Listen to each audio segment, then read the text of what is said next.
ताराटांड और डमरगुर्हा के बीच उसरी नदी से बड़े पैमाने पर बालू का अवैध उत्खनन हो रहा है। ग्रामीणों द्वारा इसे बंद करवाने को लेकर लगातार जिला प्रशासन से गुहार लगाई जा रही है, लेकिन इस अवैध कारोबार को रोका नहीं जा रहा है। ग्रामीणों ने बुधवार को इस पर रोक लगाने के लिए पूर्व जिला परिषद सदस्य सह फॉरवर्ड ब्लॉक के नेता राजेश यादव के नेतृत्व में नदी में उतरकर प्रदर्शन किया और प्रशासन से तत्काल इस पर संज्ञान लेने की मांग की। राजेश यादव ने कहा कि स्थानीय जरूरत को पूरा करने के लिए उसरी का बालू सीमित दायरे में उठाव करना जरूरी है, लेकिन ताराटांड और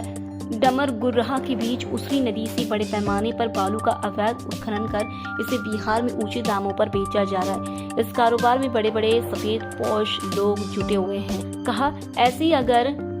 उसरी नदी से अंधाधुंध बालू का उठाव जारी रहा तो यह पर्यावरण के लिए काफी खतरनाक होगा और स्थानीय स्तर पर भी बालू की किल्लत उत्पन्न हो जाएगी। उन्होंने कहा कि अगर जिला प्रशासन इस पर रोक नहीं लगाती है तो संगठन संबंधित विभागों को लिखित जानकारी देते हुए आंदोलन में उतारने का काम करेगा।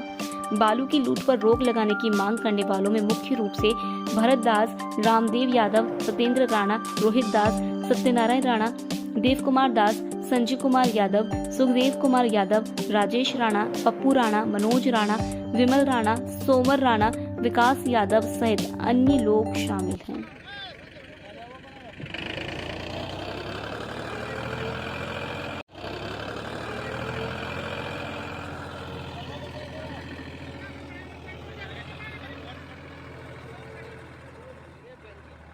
नदी जो है सो ताराटांड और डमरगुर्हा के बीच में पड़ता है और हम लोग बालू मतलब 2 साल से मतलब प्रयास कर रहे हैं रोकने का और यहाँ नहीं रुकता है और यहाँ ताड़ के लोग वो सब बाय जोर ऐसी करता है और ले जा रहा है। गिरिडीह प्रखंड के डमरगुर्हा के ग्रामीणों ने शिकायत की है कि उनके यहाँ से उसरी नदी से हर दिन 30-40 से भी अधिक ट्रैक्टर बालू अवैध तरीके से खनन करके और बिहार भेजा जा रहा है और उन्होंने बताया है कि इस मामले में उन्होंने प्रशासन के संबंधित विभाग से शिकायत की है। इसके बावजूद भी इस पर कोई कार्रवाई नहीं हुई। आज ग्रामीणों ने नदी में जाकर के घाट में जाकर के और आज भी वहां पर ट्रैक्टर से बालू लोड होते समय भी इसका विरोध किया है। उन्होंने प्रदर्शन किया है। हम प्रशासन से मांग करते हैं कि जल जंगल जमीन की जो लूट इस तरीके से हो रही है, नदी के बालू की जो लूट हो रही है, इस पर प्रशासन को अविलंब रोक लगाना चाहिए। हम गांडे विधानसभा क्षेत्र की माननीय विधायक, कोडरमा लोकसभा क्षेत्र के माननीय सांसद सहित हम यहाँ गिरिडीह जिले से हमारे माननीय मंत्री श्री सुदीप कुमार सोनू जी सहित हम प्रशासन के सभी अधिकारियों से मांग करते हैं, खास करके संबंधित विभाग के जो अधिकारी हैं उनसे मांग करते हैं कि इस तरीके से यदि उसरी नदी का दोहन होगा,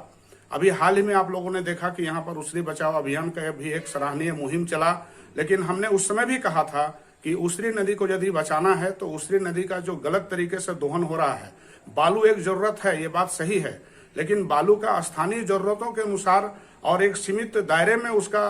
दोहन होगा, उसका उपयोग होगा, यहाँ तक तो बात सही है। लेकिन यदि हमारी उसरी नदी से इस तरह से अगर धड़ल्ले से अगर बिहार भेजा जाएगा बालू, तो मुझे लगता है कि यहाँ के लोगों को यह बर्दाश्त नहीं होगा। और इसलिए हम उसरी बचाओ अभियान के लोगों से भी ये कहना चाहते हैं कि एक तो उसरी का सीमांकन कराएं और हमने कहा था कि जहां पर ये महोत्सव हो रहा है उससे चंद किलोमीटर ऊपर हर दिन जब दर्जनों ट्रैक्टर बालू बिहार जा रहा है तो इस पर भी नजर होनी चाहिए।